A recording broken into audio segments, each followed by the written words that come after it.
రక్షకుడు ఏ గర్భంలో జన్మించిన కదా అని ఆలోచిస్తున్నటువంటి సమయంలో పరలోకమునకు దేవుడు దిగి వచ్చాడు.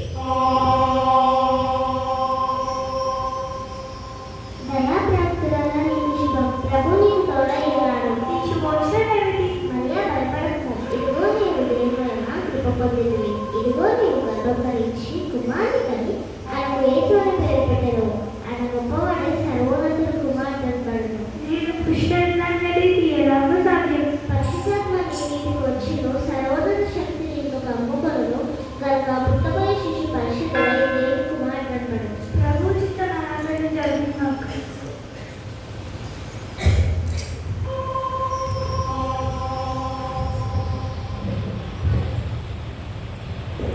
గబ్రియల్ దూత ద్వారా చెప్పబడిన ప్రకారం మరియా తన జీవితంలో ఈ యేసుక్రీస్తుని తన గర్భంలో ధరించడానికి ఒప్పుకొని దేవుని యందు తన యొక్క జీవితాన్ని మొత్తం ఆధారపరుచుకొని విశ్వాసం కలిగి తను యాక్సెప్ట్ చేసుకొని తన యొక్క ఫ్యూచర్ అన్సర్టైన్గా ఉన్నా కూడా ఈ యొక్క యేసుక్రీస్తుని బేర్ చేయడానికి ఆమె ఇష్టపడ్డారు అన్నమాట.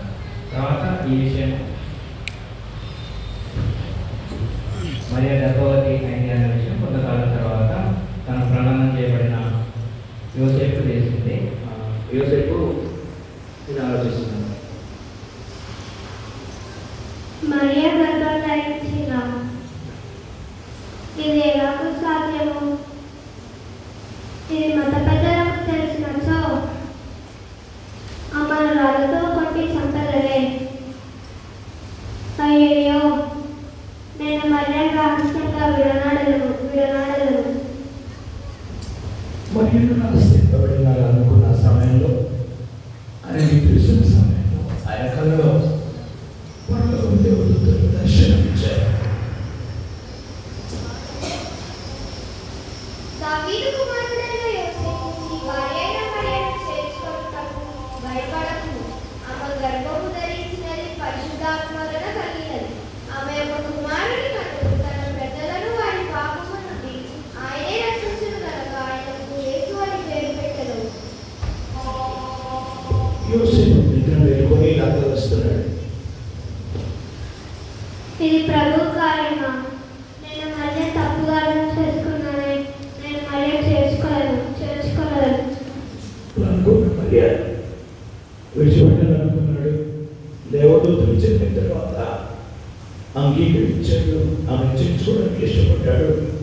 ఆమె కుమారుని కొరకు అతను డైరెక్టని బైబిల్ స్పష్టంగా రాయబడింది. నెలలు గడుస్తున్నాయి. ఆ కాలంలో ఆ దేశాన్ని పరిపాలన చేస్తున్న సీజర్ అగస్టస్ ఒక ప్రకటన చేశాడు. ప్రకటన 7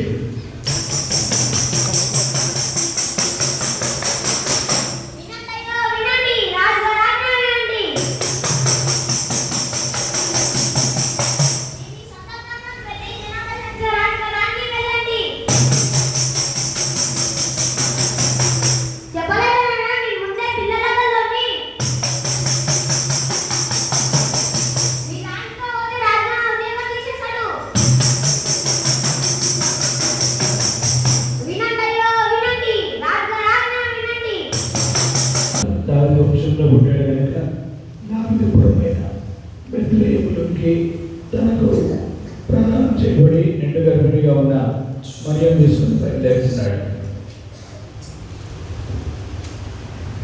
మరియమ్మ మన సొంతగా ఉన్న బెత్లెహేముకి వెళ్ళి జనగదింకుల పెరించుకోవడానికి వెళ్దామా? వెళ్దాం.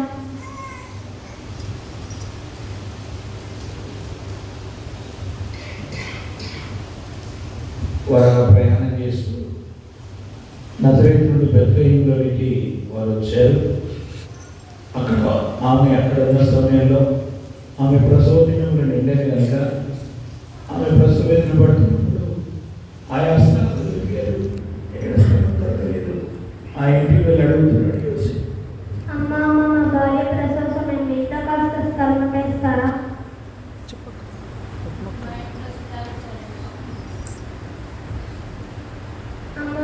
భార్య ప్రసవ సమయం ఇంత కాస్త స్థలం వేస్తారా?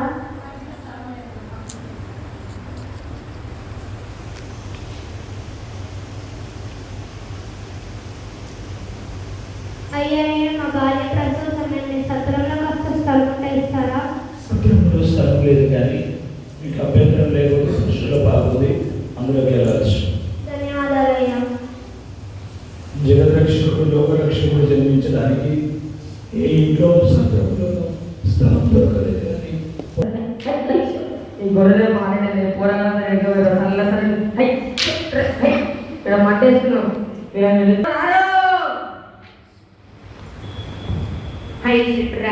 తాత చెప్పాలి ఎప్పుడు వెళ్తాను ఈ గొర్రె పిల్లలు ఏంటంటే పిలిచినావు ఎడిగినారా గొర్రె పెట్టుకున్నావు తాత గొర్రెలు సరే లేవి కానీ నిలువరా. ఓరే లేవి రారో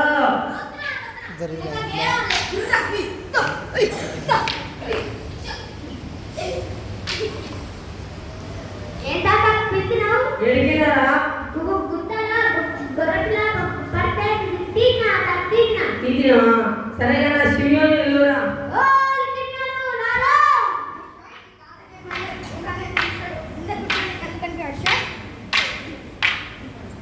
ఏ తాత పిలిచినావు? ఎడిగినారా గొర్రెలు గొర్రెలు సరే కానీ ఇల్లు కానీ నిలువరా. ఓ రేవుగా రాను. తాత స్వయం ప్రాణం కట్టి వస్తా తాత పిలువు. ఓరే యుగా రారో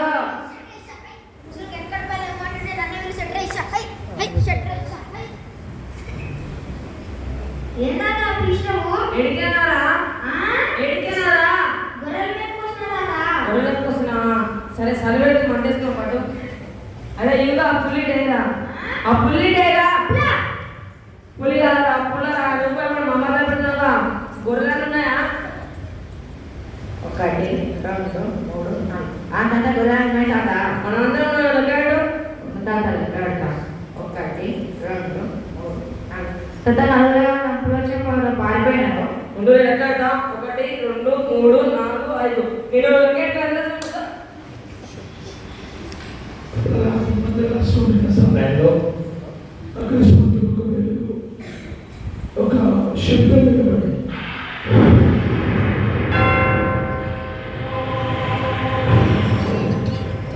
భయపడకుడి, ఇదిగో పిల్లలందరికీ కలగబో మహా సంతోషకరమైన శుభవర్తమానం నేను మీకు తెలియజేస్తున్నాను.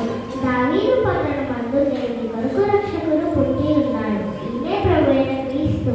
దానికి ఇదే మీ కనవాలు. ఒక శిశువు పొత్తి గుడ్డలతో చుట్టబడి ఒక తొట్టిలో పడుకొనేందుగా మీరు చూసెదరు.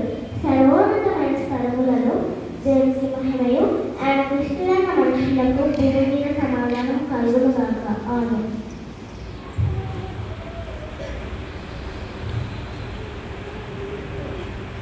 ఏ తాత పెద్ద వెలుగు వచ్చింది?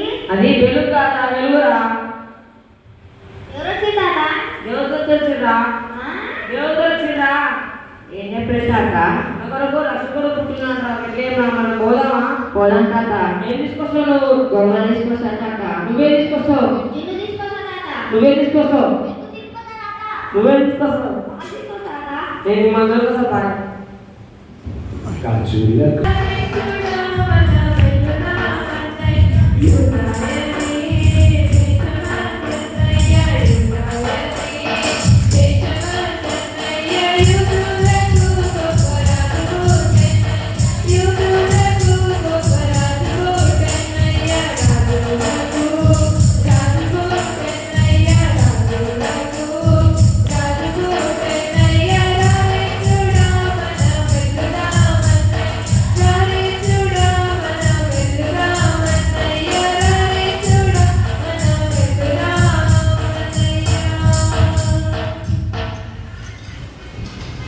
నక్షత్రాన్ని చూస్తూ వచ్చారు. ఆ కాలంలో యూదా దేశాన్ని పరిపాలన చేస్తున్న వాడు హేరోదు రాజు.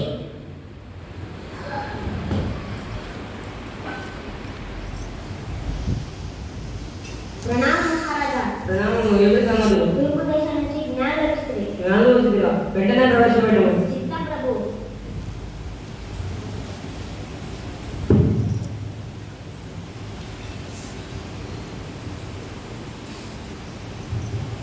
ప్రణామం మహారాజా. ప్రణామం. ఏమి సంగతులు? తూర్పు దేశం నుంచి చుక్కానిలోని యూదులు అనుకున్నవాడు. నాకంటే మరొక రాజా ఎవరక్కడ?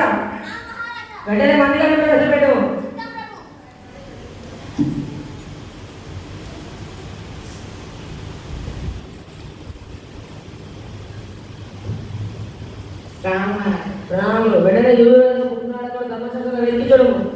ప్రభు. యూదాదేశ బెత్లెహేములోనే రాజుగా ఏదైనా యూదాదేశ బెత్లెహేమ యూదా ప్రజలు ఎంతమాత్రం అనుమైన దానవి కాదు. ఇజ్రాయెల్ను పరిపాలించు అధిపతి నిలవడం రాబడింది మహారాజా. యూదాదేశ బెత్లెహేములో పుట్టినాడు. ఎవరి ముక్కి నాకు సమాచారం వచ్చింది. అదే నిజంగా నేను మొక్కలు రాజుగారి జ్ఞానులు బయటికి వెళ్ళారు. చాలా కాలమైన రాకపోవడాన్ని బట్టి రాజుగారి స్పందిస్తున్నారు.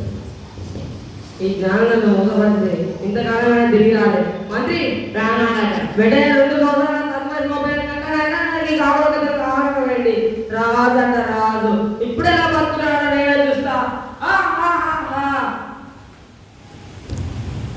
రాజుగారి దగ్గర నుండి బయటికి వెళ్ళిపోయినటువంటి జ్ఞానులు ఏ నక్షత్రం దుర్పదేశం అని నడిపించడం ఆ నక్షత్రం వల్ల కనిపించడం బాలయేసున్న ఆ ఇంటి మీద ఆ నక్షత్రం ఆగి ఉండడం వారు చూసి మధ్యాహ్న దర్శనకై ఆ ఇంట్లోకి ప్రవేశించారు. తూర్పు దిక్కు నుంచి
బంగారము బోరము సాంబ్రాన్ని సమర్పించారు. బంగారం అనే రాజుల రాజని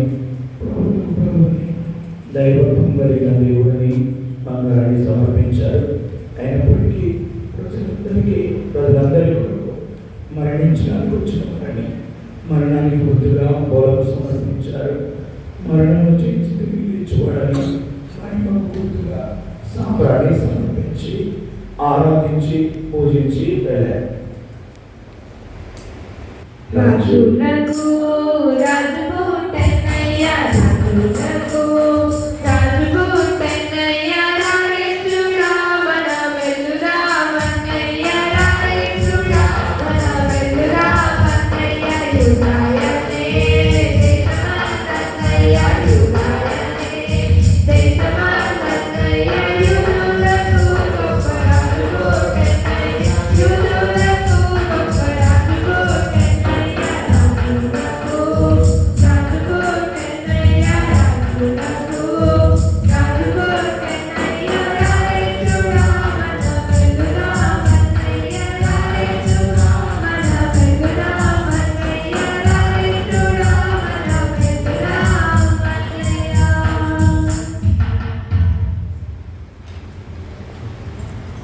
పరలోకపు దేవదూతలు తెలిపిన రక్షకుడు ఈయన, మా కొరకు పుట్టినవాడు ఈయన. ఈయనని చూశారు, ఆరాధించారు, మృక్యాలు, సంతోషంగా తిరిగి తమ ముందర ఎదుగు వెళ్ళారు. యేసుక్రీస్తు పుట్టినప్పుడు